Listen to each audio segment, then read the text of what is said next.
नमस्कार दोस्तों, स्वागत है आप सबका अमित क्लासेस आगरा के स्टडी प्लेटफॉर्म पर।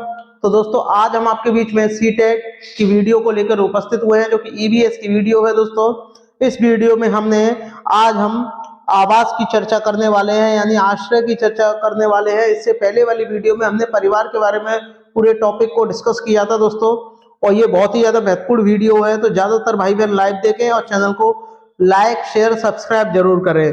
तो चलिएगा दोस्तों, स्टार्ट करते हैं इस वीडियो को। देखिएगा, इसमें हमने बहुत ही बेसिक तरीके से आपको सब कुछ समझाया हुआ है। सबसे पहले दोस्तों बात करते हैं आश्रय की। आश्रय का मतलब क्या होता है दोस्तों? जहां आप रहते हो, जिस स्थान पर जीव जंतु अपना जीवन यापन करते हैं, उसे उसका आवास कहते हैं। ठीक है दोस्तों, सभी जीव जंतुओं का आवास अलग अलग होता है।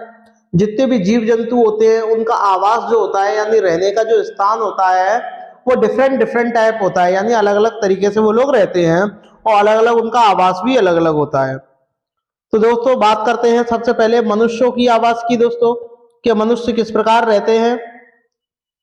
मनुष्य का आवास यानी जो मानव है वो किस प्रकार रहते हैं। तो देखिएगा, इसमें मैंने बताया हुआ है पूरी डिटेल से।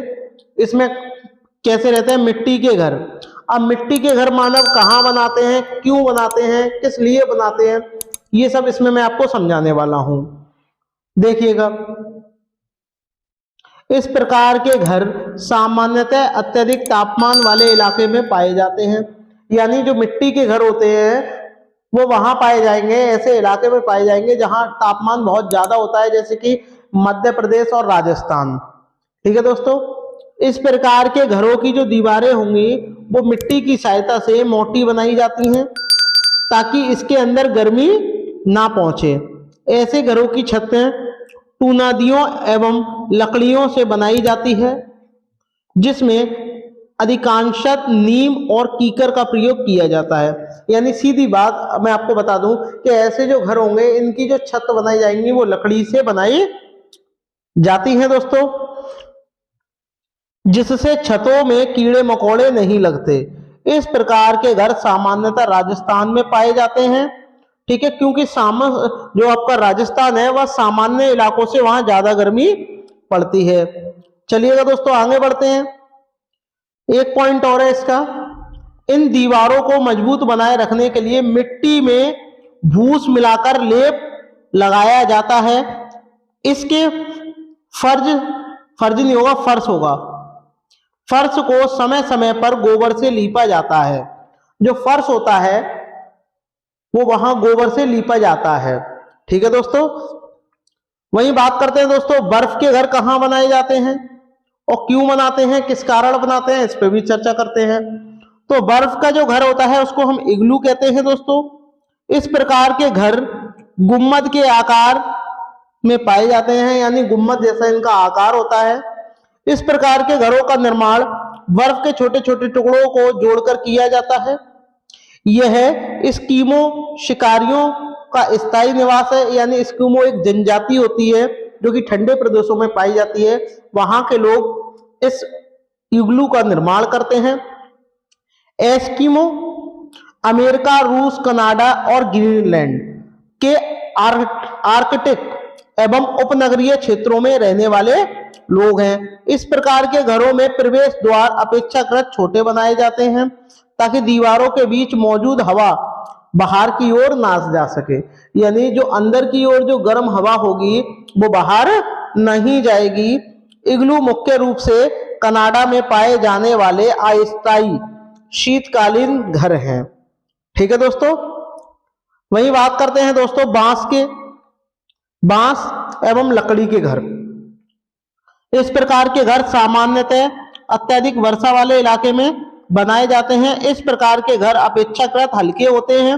इनका निर्माण बांस व लकड़ी के माध्यम से किया जाता है और जमीन से लगभग 3 से 3.5 मीटर ऊंचाई या 10 से 12 फीट ऊंचाई, या तो 3 से 3.5 मीटर ऊंचे कह लो, चाहे 10 से 12 फीट ऊंचे कह लो, बनाए जाते हैं दोस्तों बांस के खंभों पर।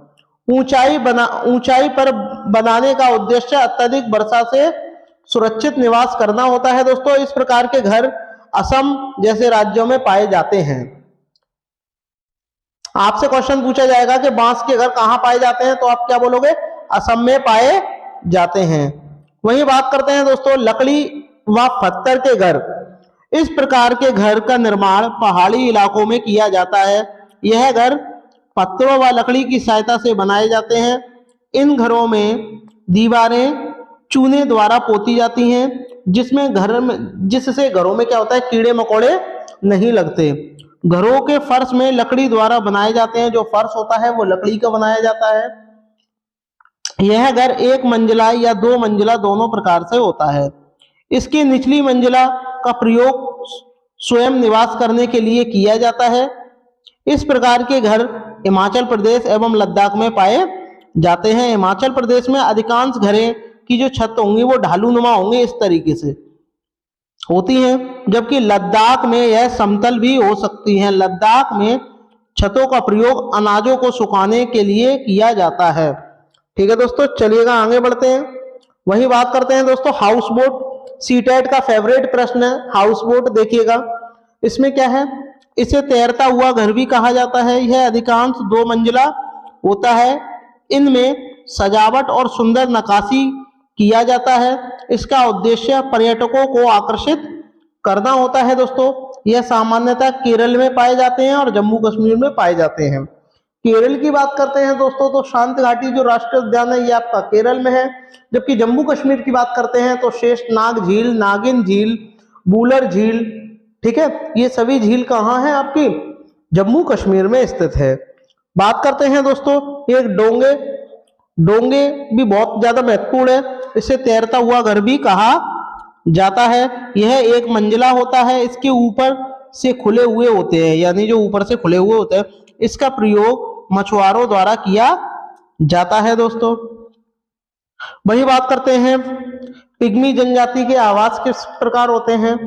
कांगो बेसिन के पिग्मी एक मानव प्रजाति है। इसका निवास क्षेत्र मध्य अफ्रीका के कांगो नदी घाटी पर है दोस्तों।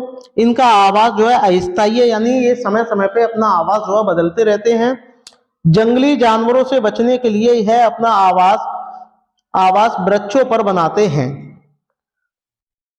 वही बात करते हैं दोस्तों पक्षियों की बात कर ले रहे हैं कि पक्षियों के आवास किस प्रकार होते हैं। सबसे पहले बात करते हैं दोस्तों चील की। चील एक ऐसा पक्षी है जो कि सबसे ऊंचे पेड़ की सबसे ऊंची डाली पर अपना घोंसला बनाती है। यह सबसे बड़ा घोंसला चील पक्षी का होता है दोस्तों। इसका घोंसला सामान्यतः 4 फीट चौड़ा हो सकता है। यह अपने घोंसले का निर्माण इलाके के सबसे ऊंचे पेड़ की सबसे ऊंची डाली पर करता है। जैसे मैंने अभी भी बताया, यह अपने घोंसले का प्रयोग साल दर साल करते हैं, यानी ये जल्दी बदलते नहीं है घोंसला। एक ही घोंसले को 4 से 5 साल तक चलाते हैं, सालों साल चलाते हैं। वही बात करते हैं दोस्तों गिद्ध की। गिद्ध में बताइएगा, जिसे प्रकृति का सफाई कर्मी कहते हैं। गिद्ध अंडे के लिए चील के छोड़े गए घोंसले का प्रयोग करता है। यानी चील जिस घोंसले को साल दर साल चलाती है और उसे छोड़कर अपना दूसरा घोंसला बनाती है, तब उस जो चील का जो छोड़ा हुआ घोंसला होगा उसमें गिद्ध जो है अंडे देता है। ठीक है, या इलाके के सुनसान पेड़ों के घोंसलों पर, या तो चील के घोंसले में देगा, या ऐसा कोई इलाका देखेगा जो बिल्कुल सुनसान हो और वहां पर घोंसले का निर्माण करता है। चलिएगा दोस्तों आगे बढ़ते हैं, बात करते हैं फाख्ता। कबूतर की प्रजाति का एक बहुत सुंदर पक्षी है ये। फाख्ता को ही घुघु पक्षी भी कहते हैं। यह पक्षी अपना घोंसला झाड़ियों या कैक्टस के कांटों में बनाता है। आगे बढ़ते हैं दोस्तों बसंत गौरी। बसंत गौरी की बात करते हैं दोस्तों। बसंत गौरी में देखिएगा, यह पेड़ के तने में गहरा छेद बनाकर उसमें अंडे देती है। बसंत गौरी जो गर्मियों में टुक टुक करती रहती है। आपसे पूछा जाएगा कि पेड़ के तने में छेद करके घोंसला कौन बनाता है, तो वो बसंत गौरी बनाती है। बात करते हैं दोस्तों गौरैया और कबूतर की। गौरैया अपना घोंसला अलमारी के पीछे, छत या आईने के पीछे बनाती है दोस्तों। 20 मार्च को विश्व गौरैया दिवस मनाया जाता है। कबूतर पुराने मकानों या खंडरों में घोंसला बनाते हैं। यानी कबूतर जो होता है ऐसा घर देखता है जो कि खंडर हो या बहुत पुराना मकान हो, बंद पड़ा हो, उसमें क्या है अपने घोंसले का निर्माण करता है। वही बात करते हैं दोस्तों, आगे बढ़ते हैं, बात करते हैं शक्करखोरा। शक्करखोरा की बात करते हैं दोस्तों। शक्करखोरा में देखिएगा, शक्करखोरा शक्करखोरा नामक पक्षी किसी छोटे पेड़ या झाड़ी की डाली पर अपना लटकता घोंसला बनाती है। कौवे की बात करते हैं दोस्तों, देखिएगा, कौवा अपना घोंसले का निर्माण करने के लिए किसी भी पेड़ की ऊंची डाली पर का प्रयोग करता है। सबसे ऊंचे पेड़ की सबसे ऊंची डाली का प्रयोग कौन करता है? चील। और किसी भी पेड़ की सबसे ऊंची डाली पर घोंसले का निर्माण कौन करता है? कौवा करता है। कौवे के घोंसले में लोहे के तार होते हैं, टहनियां होती हैं। कौवे की 6 प्रजातियां भारत में मिलती हैं। कौवे के घोंसले में कोयल अंडे देती है। ठीक है, आगे बढ़ते हैं, बात करते हैं दोस्तों कोयल की। आपसे पूछा जाएगा ऐसा कौन सा पक्षी है जो अपना घोंसला नहीं बनाता बल्कि दूसरे के घोंसले में अंडे देती है, तो आप उसका नाम क्या बताओगे? कोयल। कोयल अपने घोंसले का निर्माण कभी नहीं करती, यह कौवे के घोंसले में ही अंडे देती है। कोयल भारत में कई जगह कविताओं में अच्छा प्रतीक मानी जाती है। कोयल या कोकिल कुक्कू कुल की पक्षी है दोस्तों। ठीक है, यानी इसकी आवाज जो है वो काफी बढ़िया होती है दोस्तों। बात करते हैं दोस्तों शुतुरमुर्ग। जमीन में गड्ढा खोदकर घोंसले का निर्माण करता है ये, और अंडे देता है। आवश्यकता पड़ने पर यह 70 किलोमीटर प्रति घंटे की अधिकतम गति से भाग सकता है। 70 किलोमीटर प्रति घंटे की गति से भाग सकता है ये। वही बात करते हैं दोस्तों दार्जिन चिड़िया की। 2 पत्तों को आपस में सिलकर घोंसले का निर्माण करती है और उसमें अंडे देती है। दार्जिन चिड़िया को उसका यह नाम उसकी घोंसला बुनने की खास कला के कारण मिला। दार्जिन चिड़िया यानी दर्जी की तरीके से 2 पत्तों को लेती है, सिलती है और उसका घोंसला बनाती है, इसी कारण इसका नाम पड़ा। वही बात करते हैं दोस्तों उल्लू की। उल्लू की भी बात कर लेते हैं। उल्लू को दिन की अपेक्षा रात में अधिक स्पष्ट दिखाई देता है। यह अपनी गर्दन पूरी तरीके से घुमा सकता है, लगभग 270 डिग्री तक घुमा लेता है। इसकी आंखें मनुष्य की भांति सामने की ओर होती हैं उल्लू की। ठीक है दोस्तों, बात करते हैं दोस्तों कलचिड़ी की। कलचिड़ी पक्षी को इंडियन रोबिन नामक नाम से भी जाना जाता है। यह पक्षी अपना घोंसला जमीन पर पड़े पत्थर के बीच खाली जगह में बनाता है और उसी में अपने अंडे देता है या देती है। यह अपने घोंसले का निर्माण टहनी, जड़ें, ऊन, बाल, रुई आदि से करती है। बात करते हैं मनुष्य के घरों में रहने वाली कुछ ये पशु भी कह सकते हैं, पक्षी भी कह सकते हैं। ठीक है, कुछ इंसेक्ट भी हैं जो मनुष्य के घरों में रहते हैं, जैसे कि कुत्ता रहता है, बिल्ली मनुष्य के घरों में रहती है, छिपकली भी मनुष्य के घर में रहता है, मच्छर, मकड़ी, चूहा और चींटी, ये सभी जो है मनुष्य के घरों में रहती हैं। ठीक है दोस्तों, लाल चींटी की चटनी छत्तीसगढ़ में प्रसिद्ध है और चूहा के दांत जो है वो हमेशा बढ़ते रहते हैं और इनको रोकने के लिए वह कुछ ना कुछ कुतरते रहते हैं। छिपकली की बात करते हैं, यह एक सरीसृप प्रजाति की कीट है दोस्तों। वहीं बात करते हैं अब जंगल में रहने वाले जीव। जंगल में शेर रहता है, हाथी रहता है, हिरण रहता है, गैंडा रहता है, बाघ रहता है। आप मुझे कमेंट करके बताइए कि विश्व बाघ दिवस कब मनाते हैं। मोर रहता है, चिंपैंजी रहता है, तेंदुआ रहता है और लकड़बग्गा आदि, ये जो है जंगल में रहने वाले जीव हैं। बात करते हैं दोस्तों पेड़ पर रहने वाले जीव। अभी मैंने आपसे पूछा कि बताइए विश्व बाघ दिवस कब मनाते हैं, तो आप बताओगे 29 जुलाई को मनाते हैं। ठीक है दोस्तों, ये आपको ध्यान में रखना है, 29 जुलाई को बाघ दिवस मनाते हैं। पेड़ पर कौन कौन रहता है? बंदर रहता है, स्लॉथ रहता है जो कि 17 घंटे तक उल्टा लटक के सोता है, जिस पेड़ पर रहता है उसी की पत्तियां खाता है। दुनिया का सबसे आलसी जानवर है, सबसे अच्छा तैराक भी है, हफ्ते में एक बार मलमूत्र के लिए पेड़ से नीचे उतरकर आता है दोस्तों। लंगूर रहता है पेड़ पे, पांडा रहता है और विभिन्न प्रकार के पक्षी भी पेड़ पर रहते हैं। वही बात करते हैं दोस्तों पानी में रहने वाले जीव। पानी में मछली रहती है, डॉल्फिन रहती है, व्हेल, मगरमच्छ, सांप। सांप की बात करते हैं दोस्तों, सीटेट का बहुत ही चुनिंदा प्रश्न है कि सांप के काटने की जो दवा होती है वो सांप के ही जहर से बनाई जाती है। ठीक है दोस्तों। और भारत में सांप 4 प्रकार के पाए जाते हैं, जिसमें से पहला है दोस्तों, कौन सा है बताइएगा कमेंट करके। पहला है अफाई, अफाई, नाग, दुबोइया,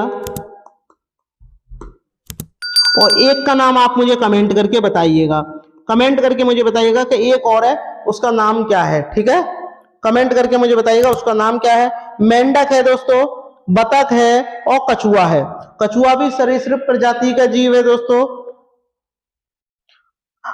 आई होप आपको वीडियो पसंद आई होगी, और पसंद आई हो तो सभी भाई बहन लाइक शेयर सब्सक्राइब जरूर करें। मिलते हैं नेक्स्ट वीडियो में। ऐसी ही बेहतरीन वीडियो को देखने के लिए चैनल की प्लेलिस्ट में जाकर के सारी वीडियो को आप देख सकते हैं दोस्तों। मिलते हैं नेक्स्ट वीडियो में, तब तक के लिए धन्यवाद।